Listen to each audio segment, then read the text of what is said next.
जय भीम, नमो बुद्धाय. उपासक जन हो, मागील भागात आपण पाहिले की राजा शुद्धोधनाने सांगितल्याप्रमाणे सिद्धार्थाला वैषयिक सुखात वश करण्यासाठी त्या स्त्रिया कशा प्रकारे प्रयत्न करतात. त्यातील उर्वरित भागाचे वाचन या भागात पाहूया. प्रसंग मागील भागापासून पुढे.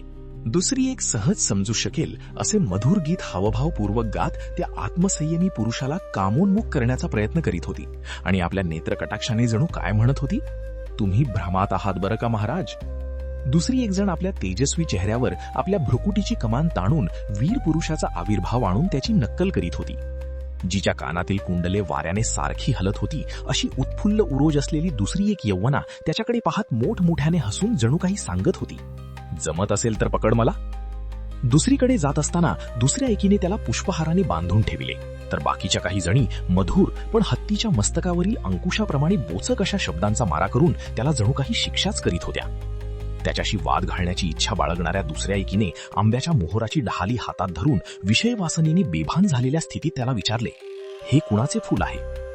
दुसरी एक चंचल नयना आपले नीलकमल हुंगीत उत्तेजित अवस्थेत काहीशा अस्पष्ट शब्दात राजपुत्राला उद्देशून म्हणाली, नाथ, मधुसुगंधी मोहराने बहरलेला हा आम्रवृक्ष पहा.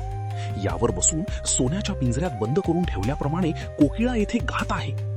इकडे या आणि हा अशोक वृक्ष पहा. प्रेमिकांची दुःखे तीव्र करणाऱ्या या वृक्षावर बसून हे भ्रमर असा गुंजारव करीत आहेत की जणू काय ते कामाग्नीने होरपळून निघाले आहेत. या हा आम्रवृक्षाच्या कोमल डहाळीने आलिंगिलेला तिलक वृक्ष तर पहा. जणू काय हळदीची उटी लावलेल्या युवतीने शुभ्र वस्त्र परिधान केलेल्या पुरुषास आलिंगन दिले आहे. हा फुललेला कुरवक पहा. रक्तचंदन रसासारखा ताजा आणि टवटवीत दिसणारा हा वृक्ष जणू काय रमणींच्या नखाच्या रंगापुढे आपण फिक्के आहोत असे वाटून खाली वाकला आहे. या आणि सभोवार अंकुरलेला हा तरुण अशोक बघा, जणू काय आमच्या हाताच्या सौंदर्यापुढे लज्जित होऊन तो उभा आहे. ज्याच्या काठावर सभोवार सिंदूर वराचे कुंज उगवलेले आहेत असे हे सरोवर पहा. जणू काय शुभ्र व तलम वस्त्रांकित अशी रूपसुंदरीच आराम घेत पहुडावी असे ते दिसत आहे. स्त्री जातीचे सार्वभौम सामर्थ्य पहा. पलीकडे पाण्यात जी चक्रवाकी पुढे पुढे जात आहे आणि तिचा प्रियकर चक्रवाक पक्षी एखाद्या दासाप्रमाणे तिच्या मागोमाग जात आहे. आपल्याच तंद्रीत गात असलेल्या कोकिळाचे ते स्वरालाप ऐका. दुसरी कोकिळा जणू काय त्याला निर्भयपणे रुकार दिल्यागत गात आहे असे वाटते.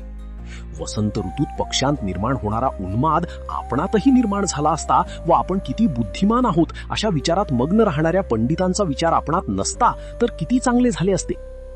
अशा प्रकारे प्रेमासक्त झालेल्या या प्रमदांनी प्रेमयुद्धाच्या सर्व प्रकारच्या युक्त्यांनी राजपुत्रावर हल्ला केला. तथापि अशा प्रकारचे आक्रमण झाले असतानाही तो आत्मसंयमी राजपुत्र प्रमुदित झाला नाही किंवा हसलाही नाही. त्यांच्या नैसर्गिक अवस्थेत त्या स्त्रियांना पाहून तो राजपुत्र स्थिर व एकाग्र मनाने विचार करू लागला.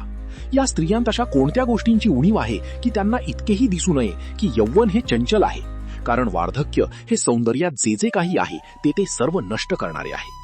अशा प्रकारे या स्तुती सुमनांचा वर्षाव अनेक महिने व वर्षे सारखा चालला होता, परंतु तो सफल झाला नाही. आपण पाहिले की सर्व स्त्रियांनी वेगवेगळे प्रयत्न केले, पण सिद्धार्थ त्यांच्या त्या लोभाला, त्या कामवासनेला बळी पडला नाही. उलट त्या स्त्रियांना त्यांच्या नैसर्गिक अवस्थेत पाहून सिद्धार्थाच्या मनात वेगळेच विचार निर्माण झाले. हे जाणून पुरोहित उदयीन यांनी सिद्धार्थाला पुन्हा भोगविलासाकडे मन वळवण्यासाठी काय शक्कल लढवली जाणून घेऊया पुढील भागात. चॅनलला सबस्क्राईब करा, व्हिडिओला लाईक करा आणि व्हिडिओबद्दल कमेंट्समध्ये नक्की सांगा. धन्यवाद. नमो बुद्धाया.